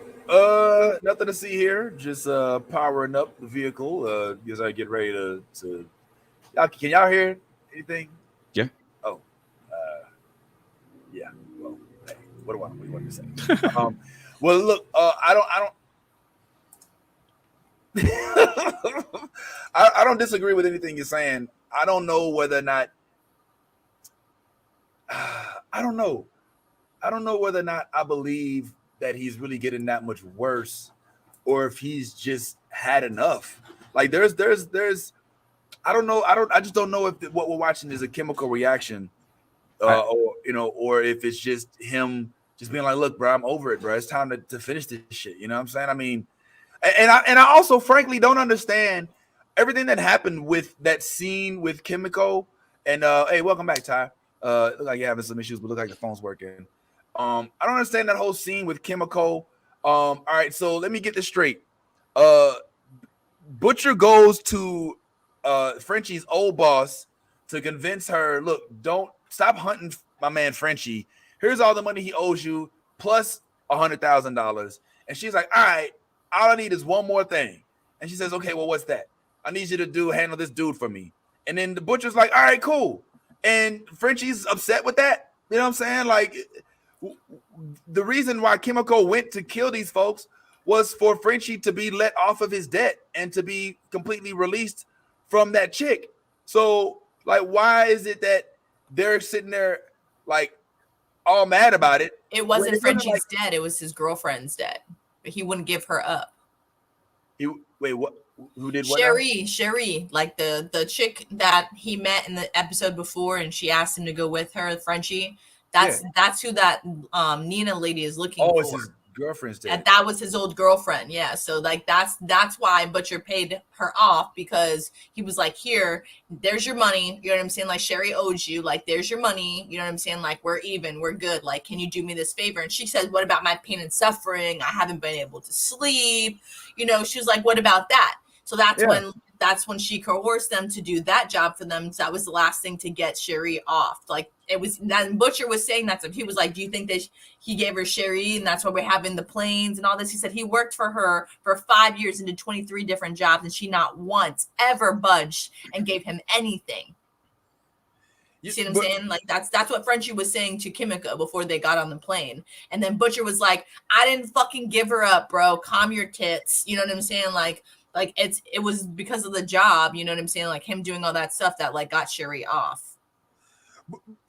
She was trying to kill her, the Sherry girl. Like, she stole from her, she got robbed, and she fled. But Frenchie helped her fled, so that's why she was looking for her. So they only did this so they could get what they needed out of her, but they had to do something for her to get what they needed out of her.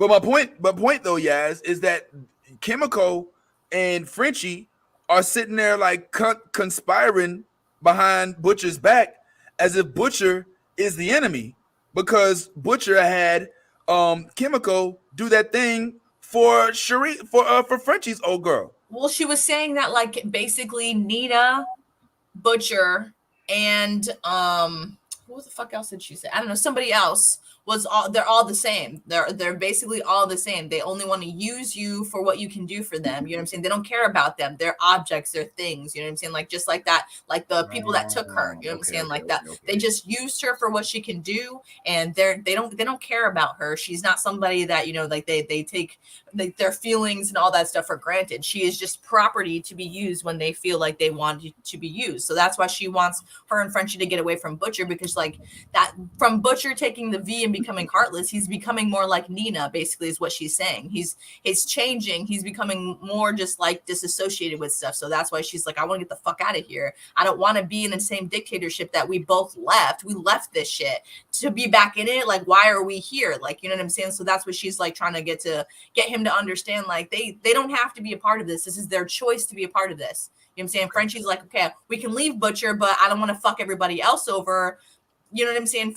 Because we want to leave Butcher. You know what I'm saying? Like, Butcher, fuck him. Like, we're just doing this for the crew now. Okay. All right. I think what I gathered from you is that maybe, so is it his approach? Is Butcher's approach maybe like if Butcher had been like, look, damn it, we need to get this last little bloody thing off of her, but I can't. I'm sorry, I can't do it. If Butcher had came to Chemical and was like, look, bro, if we don't kill this dude, then she's gonna kill your boy, Frenchie. Basically, so their group went from a group to a dictatorship. That's where they're upset about, and that's where they're like, "Fuck this! We're not a group. This is supposed to be an organized thing." And Butcher is just like doing his own thing, and we have to do what he says. So that's why they're like, "Fuck this! I'm out." All right, that makes more sense. Has been diluted. Yeah. Okay. All right. You know what? I've been convinced. That makes sense because for a while I was like, why are they tripping? Like she just saved his life. You know what I'm saying? So I don't know why they was tripping on that, but I guess that makes sense. Either way, bro. I'm looking for. How do y'all feel about how old girl did Homelander? Excuse me, not Homelander, but my man. How she pulled the rug from underneath him without him knowing about it. How y'all feel about that whole decision? And how do we feel about that character, the head blower, as we call it? Like, what's your thoughts on her? Ty, you was gone for a while. Like, how you feel about how she did that, yo? I think you're underestimating this guy. I think he's a very calculated individual, and I think he expected, or at least had expectations, because what he said to Homelander, in the way that he said it to Homelander, kind of led me to believe that he said, I taught her everything she knows. I expect her. He's like, she's even better, better at this than I, anticipated. But with all that being said, I think Edgar has everybody's powers. I think Edgar is like Loki. I think Loki, when you speak the way that he speaks to a man that everybody else fears, but you talk to this dude like you ain't nobody. Like, you know what I'm saying? Like, I feel like, and I was waiting for Homelander to try to throw him out the window or do something, because it seemed like that moment it was about to happen. He was like, you just told him, like, I don't need you. I got this. You know what I mean? Like, you ain't nobody no more. Like, boom, boom, boom. And for him to still say all of the stuff that he said, walk out like, yeah, I wish you would, motherfucker. Like, he really did. To me, I just don't think you get to the heights and the level of success that he's reached without being fully aware of everything that goes on. Like, this dude has always known everything and been like 10 steps ahead of everybody else the entire show so thus far. So I think that at some point they're gonna find out that Edgar is really the one you got to worry about, because he's got everybody's powers. I think because if you kill Homelander, if that is the end game of this season, if that's the end game and you do kill Homelander, then where do you go from there? You're gonna have to have somebody that is like, worse than Homelander. Yeah, I don't think we're gonna see Homelander getting killed. I honestly think that if we see anything, it'll be Homelander maybe severely injured and taking the back seat for a season. But Homelander is the show. You know what I'm saying? The show is Homelander. In fact, I think Yaz, you and I both watched the Boys Diabolical. And if you watch the Boys Diabolical, if you are a fan, I won't spoil this, but I will say the very last episode of the Diabolical, it gives an origin story for Homelander, if anybody's interested. And it kind of gives, and it actually, if you watch it, it gives a precursor as to what the likely ending of this season is going to be, which is basically what and he hinted at it. Yes, Homelander, you've realized that we have been here to assist you, but we have also been helping your dumb ass because you do a lot of dumb shit. You know what I'm saying? And somebody has to spin this shit. So if you want to get rid of the spin artists, then good luck convincing the world that you really are the person that you say you are. And I think that's what we're going to end up seeing at the end of this season is that Homelander thinks that he's at his best when he's in control, but you're going to realize that he's not. He's at his best when he's protected from himself. Kind of like what happened in Diabolical. I suggest that y'all, if not, the host, it's kind of like Love and Robots in that it's like each show is not. They're short. They're like 20, 30 minutes. They're not long at all. Yeah, they're not all about the main cast. In fact, I think only 2 of the episodes out of all 10 have anything to do with the main cast. It's like it's in a world that these characters exist, but the main characters aren't the ones being spoken of, except for on 2 of the episodes, and those are pretty. The last one specifically, I think, is very enlightening as to the Homelander plight. So yeah, I think we can pretty much safely say that we're all watching with bated breath to see what happens on these next few episodes for Homelander and for Mother's Milk. I don't know, and for I was saying Mother's Milk because I was going to allude as to whether or not he's going to take the powers. Oh, he's definitely going to take the powers. You think that Mother's Milk is definitely absolutely going to take the powers? I'm going to tell you why. Because they're going to push again. They're going to push back on him wanting to kill Soldier Boy. They're going to push back on that because they're going to be like, we need him. But like only person I think that really knows the level of hatred that he possesses for Soldier Boy is Butcher, and Butcher honestly is what a lot of leaders they want in a leader. Is this disconnection from everybody else? Like in order for you, there's this thing. Even you remember when we were managers, we talked about this too, and it was like you have to be able to not be friends, with the people that you're subordinates, but you also have to find this comfortable medium. And I think with Butcher is a tunnel vision type leader. He has a focus, he has a plan, and that's all that matters. Achieving the goal and that's what makes Butcher so good at what he does, is achievement of the goal is his only concern. Right. So he needs a Mother's Milk to come in there and nurture the team aspect of things, because he's a focus-oriented tunnel vision type leader. He doesn't have the tools necessary to be empathetic to everybody's problems and everything like that. So he needs Mother's Milk to be there, but it comes across as being an asshole, and it comes across as being this really ruthless motherfucker. But it's just that once he has his eyes set on a prize, that is the only thing that matters, is achieving that goal, and that's why it's coming across the way that it is. So but man, it's going there. It's definitely going there, and I think the whole team, Kamiko is going to have to take temporary V to get back her power. Yeah. You're right. To get her back. Yes, because if what Tyrone is saying, it turns out to be true, that his beam takes away power, then they're good. In order for Kamiko to live, they're going to probably have to pump her with some of that temporary V. Oh, yo, that makes it even, because that is dope. Like your powers to take away somebody's power. I think that's cool. Where have we seen that before? I feel like we've seen that. I don't know. Maybe Heroes. Yeah.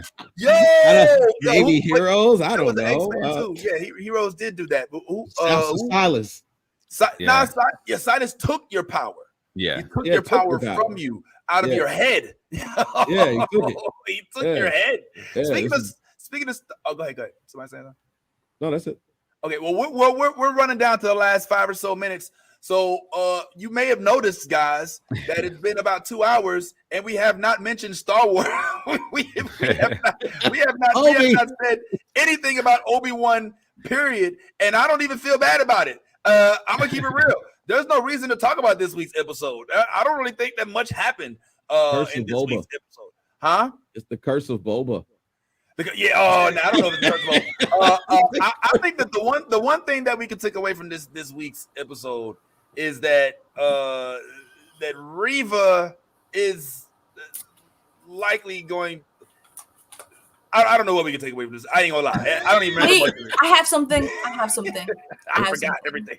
What this else? was the important thing in Star Wars, and I still have to do my bitch of the week. Do the bitch of the yes, please. The important thing in Star Wars was Kenobi and Vader actually like kind of had a Force connection. If you guys didn't realize that when they were both in the incubator, it was very similar to Rey and Kylo Ren's kind of strong bond connecting to each other, where they could like talk to each other, you know, sense each other, you know what I'm saying? So I thought that was kind of interesting in the first, you know, like kind of couple minutes of the series, you know, in the episode. I thought was like, Austin actually pointed that out to me too. He was like, hey, because I was like looking at it and I was like, something's interesting about that. And he was like, yeah, that's kind of like Rey and Kylo, how they can like, you know, sense each other, you know what I'm saying? Like that. That's that Force bond is like 1 in a million. It's really fucking special. So I'm just saying that's definitely something to, you know, to think about.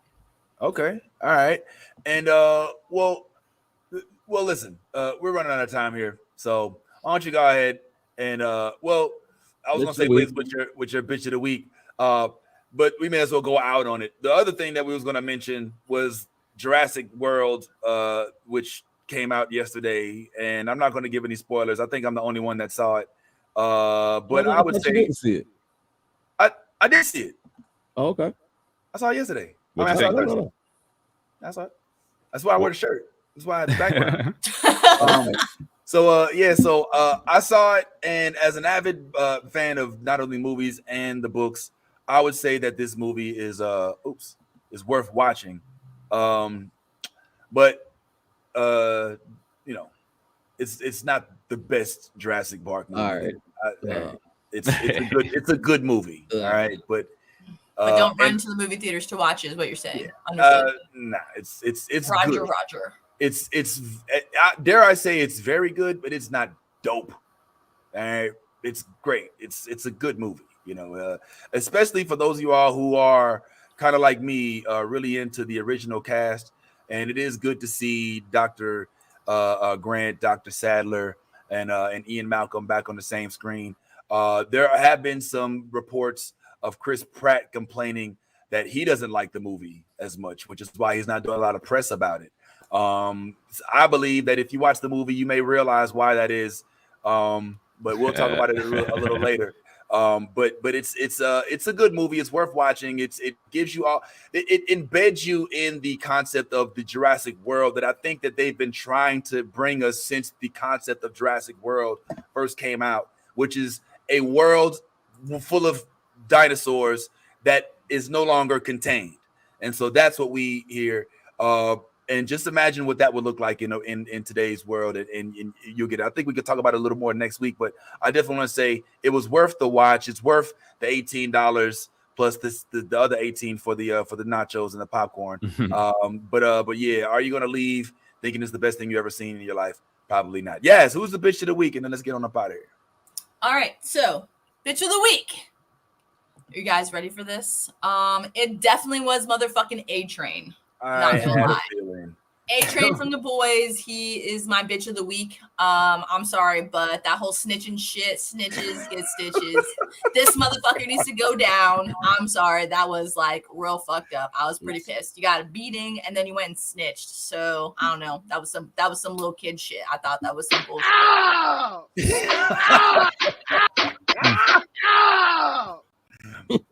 Snitches get stitches in the backside. All right, so I agree. I think we could definitely go down with the bitch of the week being A-Train, old puss ass. How dare you snitch, bro? You're supposed to be from the street, boy. You out here snitching to your home. Straight from Trenton, New Jersey. That's where he's supposed to be. That's where you're supposed to be from, man. that garbage, man. Snitch ass. Snitch on the cops. Don't snitch to the cops. You know what they say about people from the trend. You know what I'm saying? It's a whole other thing.